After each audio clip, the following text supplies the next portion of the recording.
Amen. Bien, bonjour encore à tous ceux qui sont ici au Centre chrétien évangélique. Et je veux en profiter pour souhaiter la bienvenue aussi à ceux qui nous écoutent sur notre site virtuel. On est dimanche le 10 de janvier, puis je suis le pasteur Luc Poirier. Ça me fait plaisir de vous accueillir. Et j'espère que ces messages sont vraiment une source d'encouragement. Et pour vous aussi, au Centre chrétien évangélique. Et le titre du message que je veux vous partager aujourd'hui dans la série Achever la course, ça s'intitule « Quelles sont les sources de motivation qui nous aident à achever la course? » Quelles sont les sources de motivation qui nous aident à achever la course? Vous savez, c'est pas toujours facile de courir ou de marcher, de compléter une course, un marathon. C'est pas toujours facile, hein? Et qu'est-ce que vous croyez qui motive le plus un coureur de poursuivre et compléter sa course jusqu'au bout? La ligne d'arrivée, c'est ça.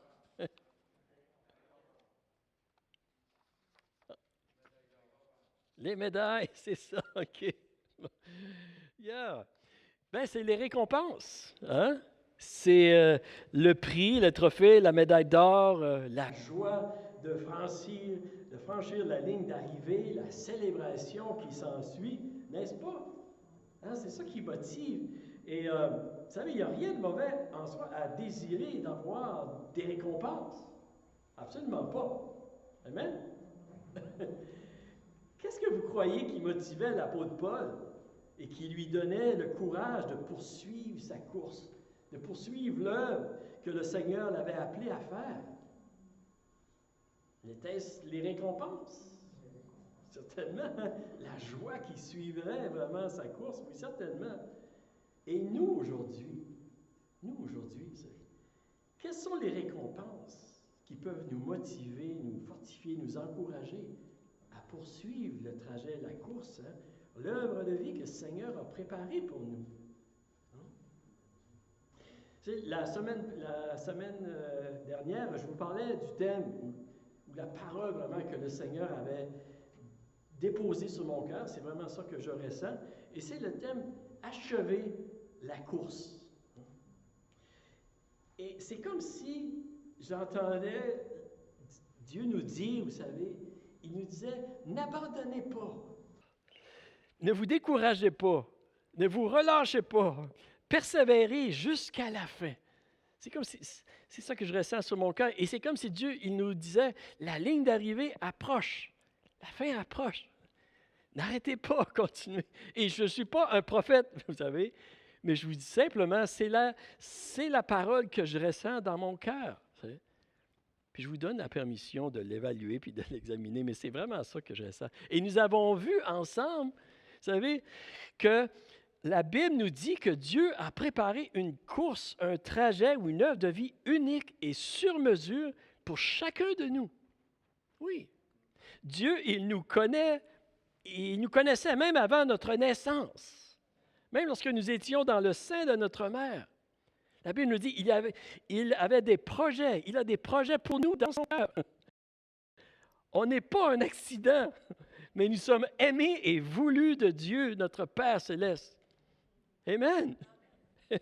Et Dieu a préparé des œuvres pour chacun de nous, individuellement. C'est-tu pas merveilleux? Oui, c'est merveilleux. Et ce n'est pas une compétition, cette course-là, ou une rivalité contre qui que ce soit.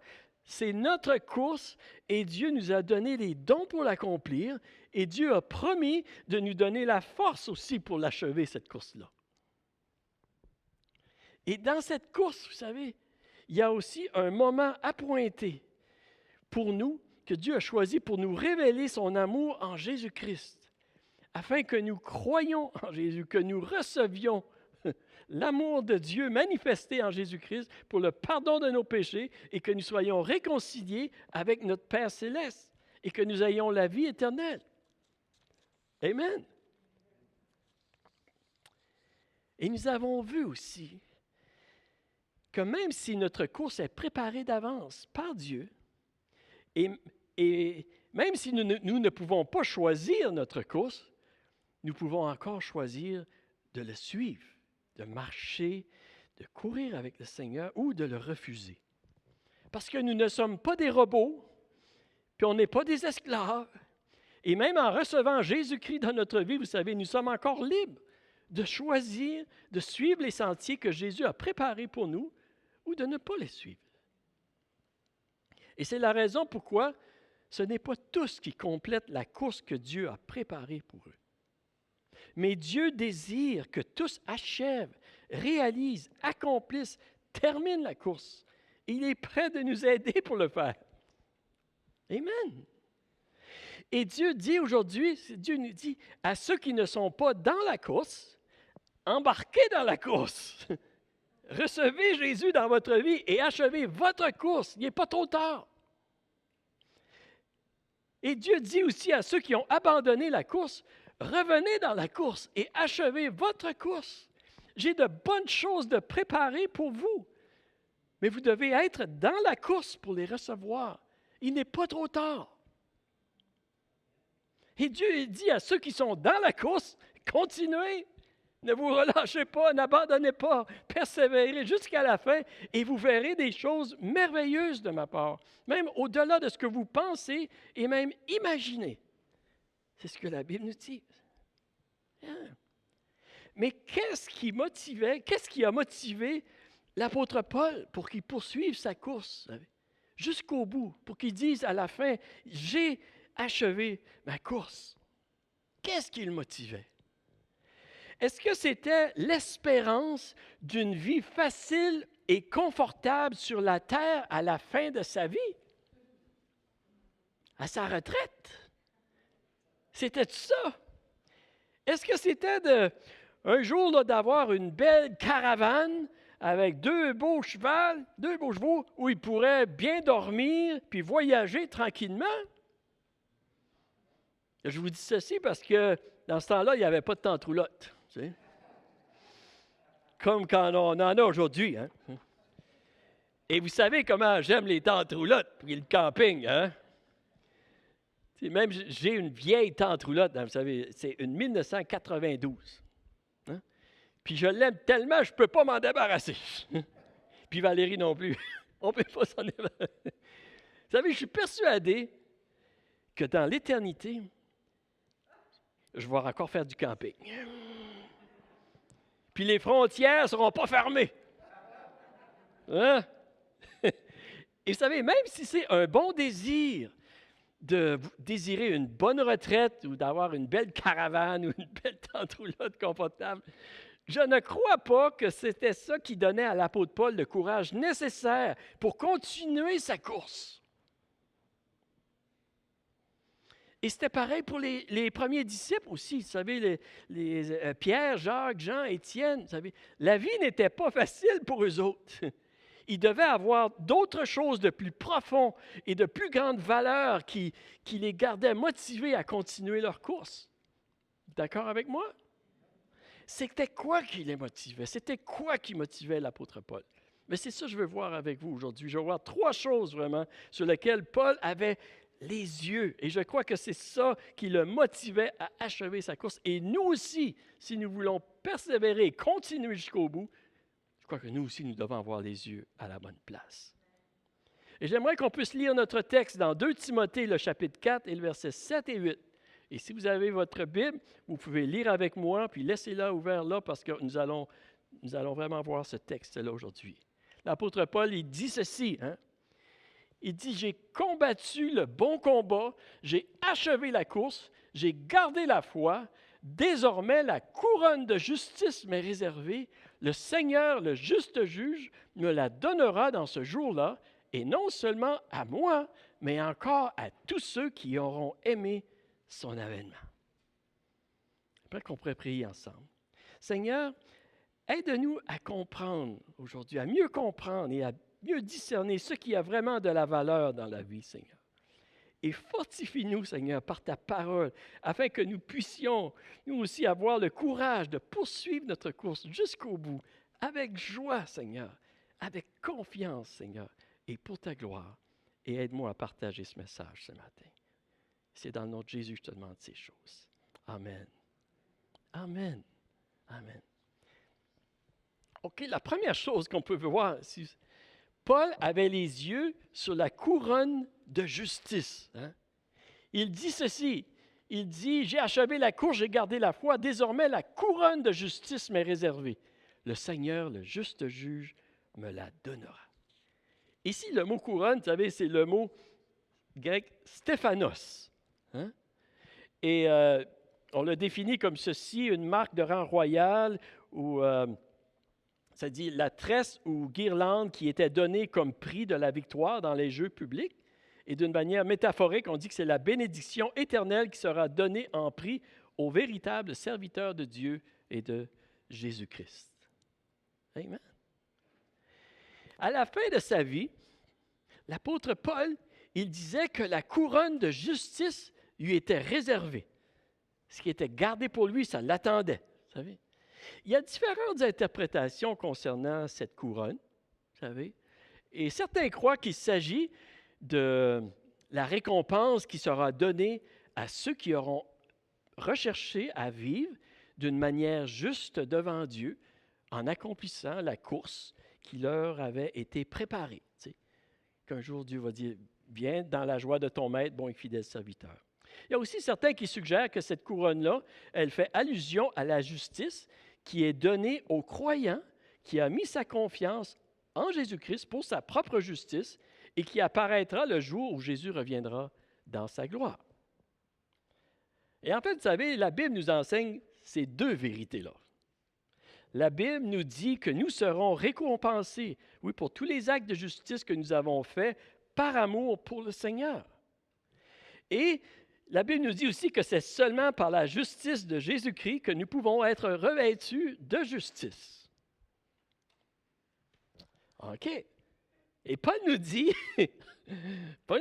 que cette couronne-là de justice, elle sera accordée, comme on voit, par le juste juge. Hein? Le juste juge, c'est ça qu'il dit, dont il n'y a pas de favoritisme ni d'injustice en lui. Absolument pas. Et il dit très bien, les récompenses seront justes et équitables pour tous. La Bible est très claire sur ça.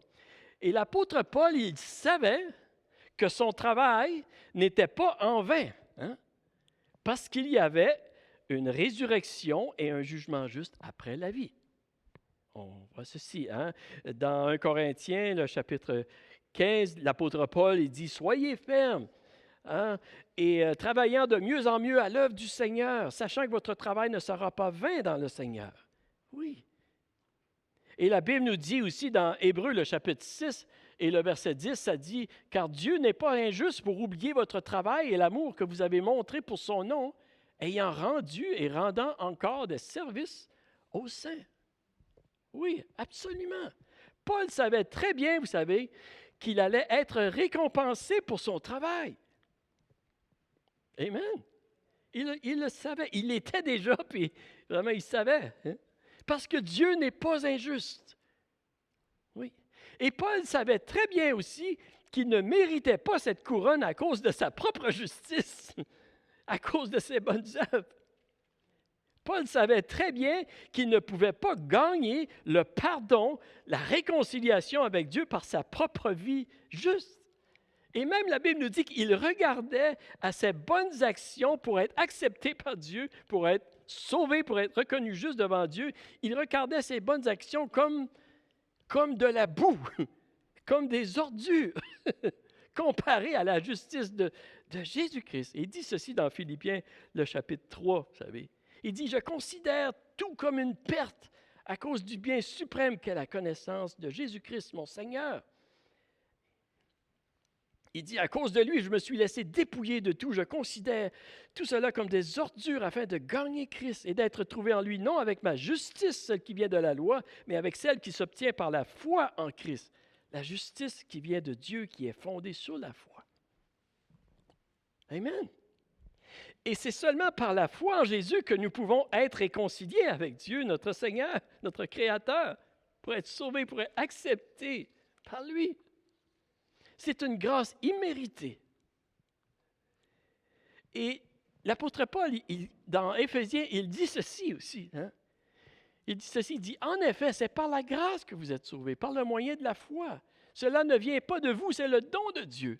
Ce n'est pas par les œuvres, afin que personne ne puisse se vanter. En réalité, c'est lui qui nous a fait. Nous avons été créés en Jésus-Christ pour des bonnes œuvres que Dieu a préparées d'avance afin que nous les pratiquions. Voyez-vous, c'est important qu'on puisse bien saisir ici. Lorsque Paul dit que la couronne de justice lui est réservée, il ne dit pas qu'il mérite par ses bonnes œuvres d'être déclaré juste devant Dieu. Non, il s'appuie avec confiance sur la vie juste et le sacrifice de Jésus pour être réconcilié avec Dieu. Il ne dit pas cela, vous savez, la couronne de justice est réservée. Il ne dit pas cela avec un ton orgueilleux et hautain en disant hey, regarde. Non. Mais plutôt, vous savez, dans la joie de ce que le Seigneur a fait pour lui et à travers de lui. Il se réjouit dans le Seigneur. Il savait que de grandes récompenses l'attendaient à cause de ce que Jésus avait fait pour lui. Paul avait seulement accepté l'invitation de Jésus à le recevoir et à le suivre. Et Jésus, par le Saint-Esprit, agissant en lui, faisait toute la différence. Et les récompenses qu'il recevrait étaient grâce à la bonté de Dieu qui agissait dans sa vie. Et lorsque nous arrivons à accomplir quelque chose, à réussir quelque chose dans la course que le Seigneur a préparée pour nous, nous pouvons nous réjouir de ce que le Seigneur a accompli à travers de nous. Et l'humilité, ce n'est pas de s'abaisser, vous savez, ou de se meurtrir, mais c'est plutôt de reconnaître que c'est le Seigneur dans sa grâce qui a accompli les bonnes choses en nous. C'est pourquoi la Bible nous dit que celui qui se glorifie dans le Seigneur. Et Paul avait les yeux sur cette couronne de justice. Il la voulait, il la désirait, parce que cette couronne, elle allait élever et apporter gloire à son Sauveur, de ce que son Sauveur pouvait faire à travers de lui. Il dit, je veux cette couronne, je la veux pour mon roi. Voyez qu'est-ce que mon roi, qu'est-ce que mon Sauveur peut faire. Rendez gloire à Jésus de ce qu'il a fait. Amen. Et rechercher la couronne de justice, vous savez, pour apporter gloire et honneur, c'était une récompense très puissante qui motivait Paul à achever sa course. Wow! Et c'est aussi une récompense fondamentale dans notre vie qui nous gardera dans la course, que oui, nous pouvons, par la grâce de Dieu, nous pouvons apporter gloire et honneur à notre Sauveur, à notre Seigneur qui nous a sauvés, qui nous a aimés, qui nous a tant aimés. Amen. C'est-tu pas merveilleux? Vous savez, ça me fait penser au chant qu'on chante qui dit que ma vie te rende gloire et honneur. Sois béni, sois exalté, Seigneur. Par les œuvres de mes mains, par mes paroles et mes prières, je te louerai toute ma vie de tout mon cœur. Je chanterai ta bonté tous les jours, rendant gloire pour la chaleur de ton amour. Du lever du matin jusqu'à ma dernière prière, je te louerai toute ma vie de tout mon cœur. Amen. Et ça motivait vraiment l'apôtre Paul. OK, on va aller au deuxième point là. Mais la deuxième chose qu'on peut voir dans le texte que nous regardons, vous savez, c'est oui, Paul avait les yeux sur la couronne de justice et Paul aussi avait les yeux sur le jour où Jésus allait revenir. Et regardez, hein, on va le lire encore. Dans 2 Timothée 4, le verset 8, ça dit « Désormais, la couronne de justice m'est réservée. Le Seigneur, le juste juge, me la donnera dans ce jour-là. » Dans ce jour-là. OK? Quel jour? Quel était ce jour-là? Paul savait très bien que l'histoire de notre monde se dirigeait vers un point culminant, une direction précise. L'histoire se dirigeait vers un jour où Jésus reviendrait une deuxième fois pour établir son règne de justice et de droiture sur la terre. Amen. Vous savez, la Bible est très claire sur ce point-là. Et c'est vraiment une bonne nouvelle, surtout avec tout ce qui se passe aujourd'hui. C'est vraiment une bonne nouvelle que Jésus il nous a dit qu'il allait revenir. On a vraiment besoin de lui, de plus en plus. Hein? Mais dans le livre des Actes des Apôtres, vous savez, au chapitre 1, lorsque Jésus a monté devant ses disciples qui est retourné au ciel, on lit ceci. Hein? Il y a des anges qui ont dit ceci aux disciples qui le voyaient aller. Il a dit, hommes de Galilée, pourquoi restez-vous à regarder le ciel? Ce Jésus qui a été enlevé au ciel du milieu de vous reviendra de la même manière que vous l'avez vu aller au ciel. Oui, c'est la parole de Dieu qui dit ceci. Et dans l'évangile de Luc aussi, nous pouvons lire ceci, qui dit, il y aura des signes dans le soleil, dans la lune et dans les étoiles. Et sur la terre, il y aura de l'angoisse chez les nations qui ne sauront que faire au bruit de la mer et des flots. Les hommes rendant l'âme de terreur dans l'attente de ce qui surviendra pour la terre, car les puissances des cieux seront ébranlées. Alors on verra le Fils de l'homme, Jésus, venant sur une nuée avec puissance et une grande gloire. Quand ces choses commenceront à arriver, redressez-vous et levez vos têtes, parce que votre délivrance approche. Alléluia! Et il y a beaucoup d'autres passages qu'on pourrait lire, mais vous savez, la Bible nous parle d'un jour où Jésus va revenir, établir son règne sur la terre.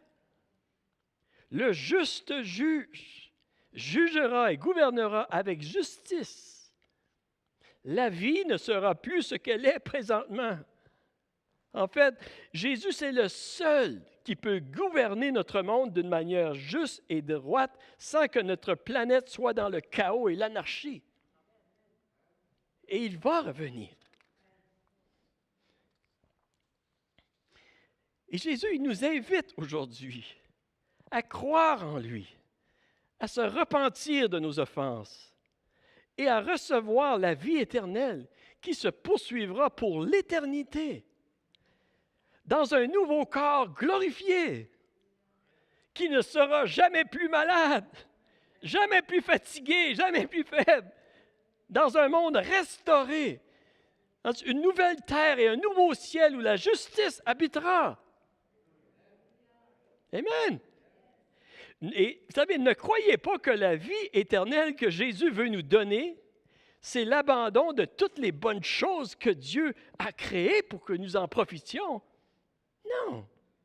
Et ne croyez pas non plus que ce que Jésus nous offre, c'est de passer l'éternité sur un nuage en train de jouer de la harpe. J'aime bien jouer la guitare, mais il y a plus que ça aussi, là. Amen. C'est beaucoup plus que ça que ce que Dieu nous offre. C'est une invitation de connaître finalement tout ce que nous désirons au plus profond de nous.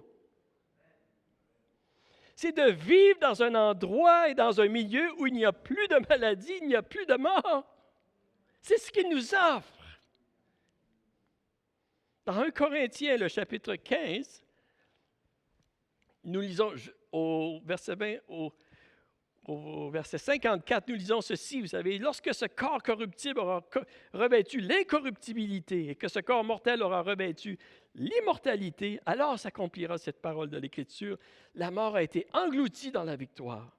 Mort, où est ton aiguillon? Enfer, où est ta victoire? L'aiguillon de la mort, c'est le péché, et ce qui donne sa puissance au péché, c'est la loi. Mais que Dieu soit remercié, lui qui nous donne la victoire par notre Seigneur Jésus-Christ. » Alléluia! Le Seigneur nous donne la victoire par Jésus-Christ. Il a vaincu la mort. Et dans 1 Corinthiens 15, le verset 42-43, il dit ceci. C'est aussi le cas pour la résurrection des morts. Le corps est semé corruptible. Il ressuscite incorruptible. Il est semé méprisable. Il ressuscite glorieux. Il est semé faible. Il ressuscite plein de force. Alléluia! Et tout comme Jésus est ressuscité dans un nouveau corps glorifié, vous savez, il a même mangé avec ses disciples après sa résurrection pour leur démontrer qu'il était réellement ressuscité. Dieu nous promet aussi un nouveau corps. Un corps glorifié qui ne sera jamais plus malade. Écoutez-moi bien, ce que Jésus nous offre et ce qui lui a coûté sa vie sur la croix, c'est de nous permettre de vivre un jour dans un endroit où il n'y a plus de maladie, plus de mort, plus d'injustice, même plus de pollution.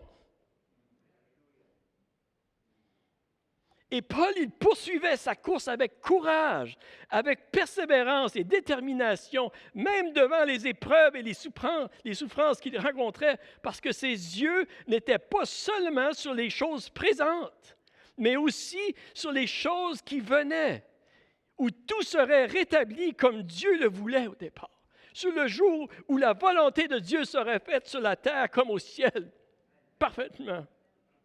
Il regardait aux choses invisibles pour l'instant, mais qu'un jour ils seront visibles. Et il dit ceci dans 2 Corinthiens, le chapitre 4. Il dit ceci, au verset 16, il dit « C'est pourquoi nous ne perdons pas courage. Et même si notre être extérieure se détruit, notre être intérieur se renouvelle de jour en jour. En effet, nos légères difficultés du moment présent produisent pour nous, au-delà de toute mesure, un poids éternel de gloire. Ainsi, nous regardons non pas ce qui est visible, mais à ce qui est invisible, car les réalités visibles sont passagères et les éternels, ils sont éternels. Et les invisibles sont éternels. » Amen. Et nous aussi, pour avoir le courage nécessaire et la force de poursuivre notre course, nous devons garder nos yeux, oui, sur ce jour-là, vous avez où Jésus va revenir libérer la création sur les choses invisibles maintenant, mais qui seront visibles bientôt. Où Jésus va venir restaurer la vie comme elle doit être et établir son règne de justice, de paix et d'harmonie.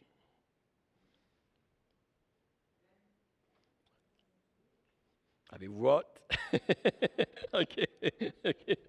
Paul avait les yeux sur la couronne de justice pour la gloire de son bras. Paul avait les yeux sur ce jour-là où Jésus reviendrait rétablir toutes choses. Et troisièmement, Paul avait les yeux non seulement sur lui. OK. Relisons le passage encore dans 2 Timothée, le chapitre 4, verset 8. Il dit « Désormais, la couronne de justice m'est réservée.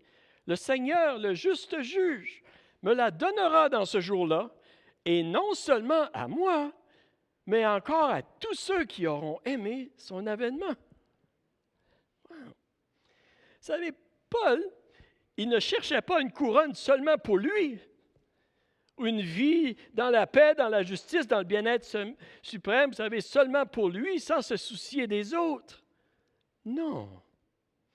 Il savait que la course dont Dieu avait préparée pour lui, il savait que ce n'était pas une compétition et que tous pouvaient être gagnants et recevoir une couronne et participer à ce jour glorieux. C'est-tu pas merveilleux que tout le monde peut être gagnant? Hein?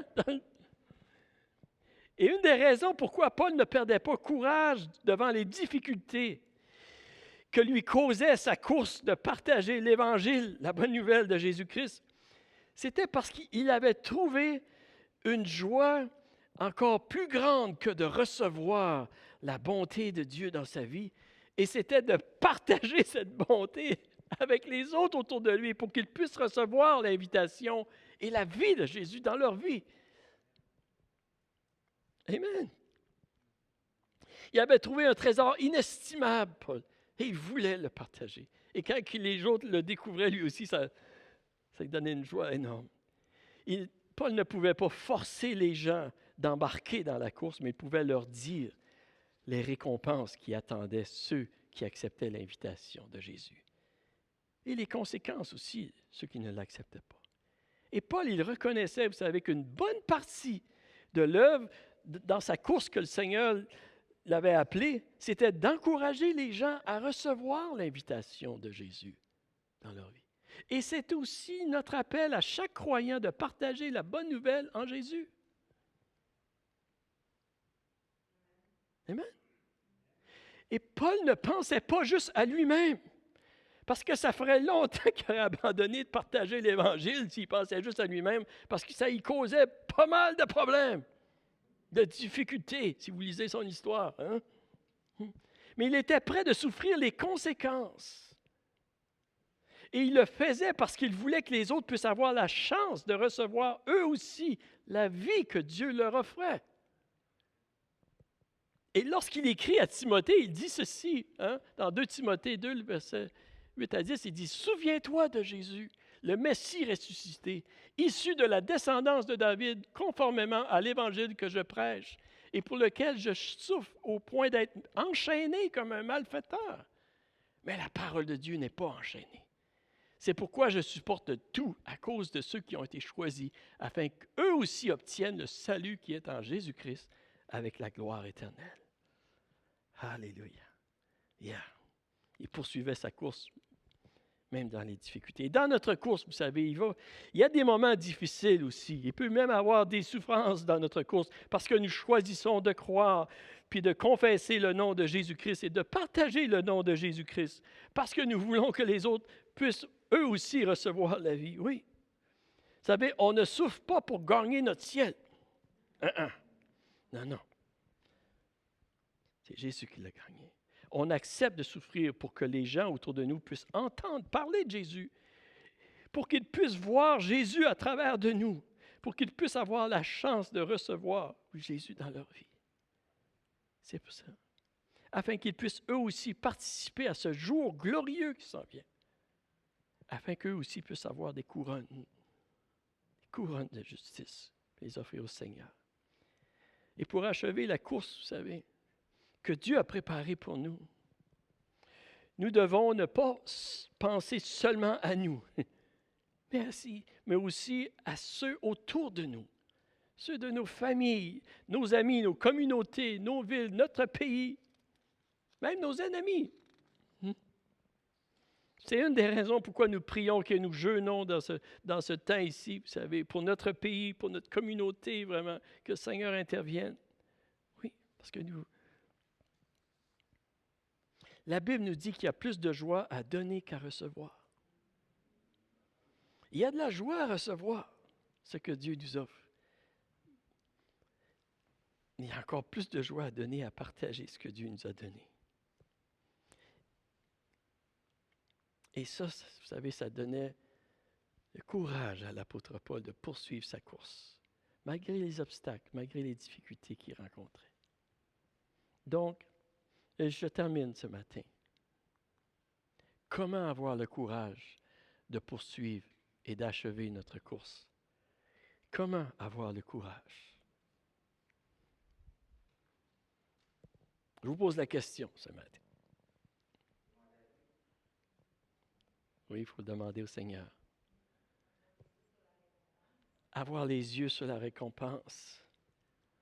Absolument. Pardon? Nos regards fixés sur l'éternité? L'objectif à atteindre? Oui, absolument. Absolument. Il faut que nos yeux soient à la bonne place, en gardant les yeux sur la couronne de justice, sur les récompenses, pour la gloire de notre roi. Oui, c'était couronne, merci Seigneur. Et en plus de tout, ça c'est du bonus. Ça, c'est de l'extra, on pourrait dire, au-dessus de tout ce que Dieu nous a. En gardant les yeux sur le jour où Jésus reviendra aussi. Et surtout dans les temps où nous vivons. Et aussi en ne regardant pas seulement à soi-même, mais en ayant un cœur pour les autres autour de nous. Alléluia, Jésus. Et j'aimerais qu'on puisse prier à ce temps ici. On va juste prendre un moment pour prier. Alléluia.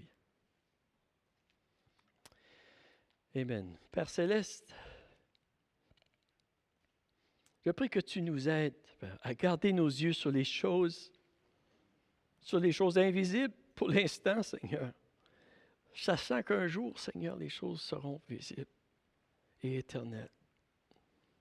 Seigneur, je prie que tu fortifies nos cœurs aujourd'hui pour qu'on puisse continuer la course, achever notre course que tu as de préparer pour nous, Seigneur. Tous ceux qui sont ici au centre chrétien, ceux qui m'écoutent, Seigneur Dieu, les autres, je te prie, Seigneur, fortifie nos cœurs. Merci, Seigneur, que toi qui es le juste juge, Seigneur, tu nous offres, Seigneur Dieu, par la foi en toi, simplement en croyant que toi, tu es mort sur la croix pour nous, Seigneur. Tu nous offres ta justice, Seigneur. Tu nous offres d'être sauvés, Seigneur. Et je prie que tous ceux qui m'écoutent puissent reconnaître, Seigneur Dieu, oui, qui sont pécheurs, que nous sommes pécheurs, mais que par la foi nous pouvons, qu'ils peuvent recevoir la vie éternelle en toi. C'est ma prière, Seigneur. Merci de nous permettre de recevoir des couronnes pour la gloire, pour ta gloire, Seigneur. Merci, Seigneur. Merci que tu nous promets que tu vas revenir un jour sur la terre pour établir ton règne, un règne de justice et restaurer la vie, Seigneur. Et aide-nous à garder nos yeux sur cette bienheureuse espérance, Seigneur, de ton retour, Seigneur. Et que nous pourrons vivre avec toi et même régner avec toi, Seigneur, dans la justice, l'amour et l'intégrité, la droiture. Merci pour ton amour, Seigneur, pour tous les habitants de cette planète, Seigneur, que tu veux donner la vie. Seigneur, aide-nous d'être des instruments entre tes mains pour leur partager la bonne nouvelle, Seigneur, en toi, Seigneur. Et qu'on soit prêt même de supporter des moments difficiles, Seigneur, comme l'apôtre Paul était, Seigneur. Remplis-nous d'amour, Seigneur, pour nos voisins, notre prochain, Seigneur, pour notre pays, Seigneur. Je te le demande, Seigneur.